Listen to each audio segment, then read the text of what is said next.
ఇదేంటంటే back to Hyderabad video అనమాట. ఇంటి నుంచి రైల్వే స్టేషన్కి వెళ్తున్నాము హైదరాబాద్ రావడానికి. లాస్ట్ మినిట్ రన్నింగ్ రేస్ అనమాట. ఎంత స్పీడ్గా తీసుకెళ్ళాడంటే మా తమ్ముడు, నేను గాల్లో ఎగిరిపోతానేమో అనేసి గట్టిగా పట్టుకున్న బండిని.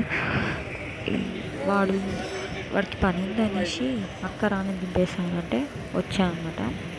2:44కి ఎగ్జాక్ట్గా రీచ్ అయ్యాము కాజీపేట రైల్వే స్టేషన్కి. ఇది మా వరంగల్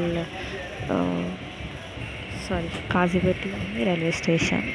సో మా అమ్మ అక్కడి నుంచి ఏదో హనుమకొండ పని ఉంది, డైరెక్ట్ అక్కడికే వచ్చింది. ఏంటి ఇంత సడన్గా వెళ్ళిపోతుంది అంటే, ఇలా ఎప్పుడైనా ఈవినింగ్ వరకు వెళ్తా అని చెప్తాను, కానీ టైం కుదిరి ఇప్పుడే వచ్చేసాను అనమాట.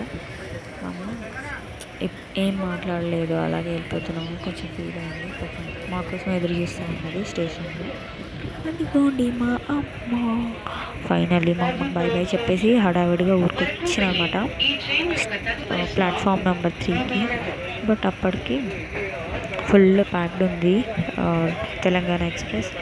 సో ఎక్కలేదు ట్రైన్, ఇంకా కూర్చున్నాం. దాని నెక్స్ట్ 15 మినిట్స్లో ఈస్ట్ కోస్ట్ ఉందంటే, ఇష్టం లేకపోయినా ఈస్ట్ కోస్ట్లో వెళ్తే కొంచెమైనా రెస్ట్ తీసుకోవచ్చు అని అక్కడే ఉందన్నమాట. అటు ఇటు తిరుగుతూ ఉన్నా, కొంచెం వాకింగ్ చేసిన. ఏం చేయాలో అర్థం కాక 15 మినిట్స్ అన్నది 40 మినిట్స్కి వచ్చింది ట్రైన్. ఈస్ట్ కోస్ట్ కోసం వెయిటింగ్. అటు ఇటు తిరిగి అవన్నీ పెట్టి తర్వాత ఈస్ట్ కోస్ట్ మిస్ అయిన తర్వాత ఇంకొక అర్ధ గంటకి మన ఇంటర్సిటీ వచ్చిందనమాట. దాని పరిస్థితి ఇట్లా ఉందన్నమాట. కింద కూర్చోలేక పైకి ఎక్కేసి ఇట్లా పడుకున్నాం అనమాట. ఫుల్ అలసిపోయి ఇలా పడుకున్నాం.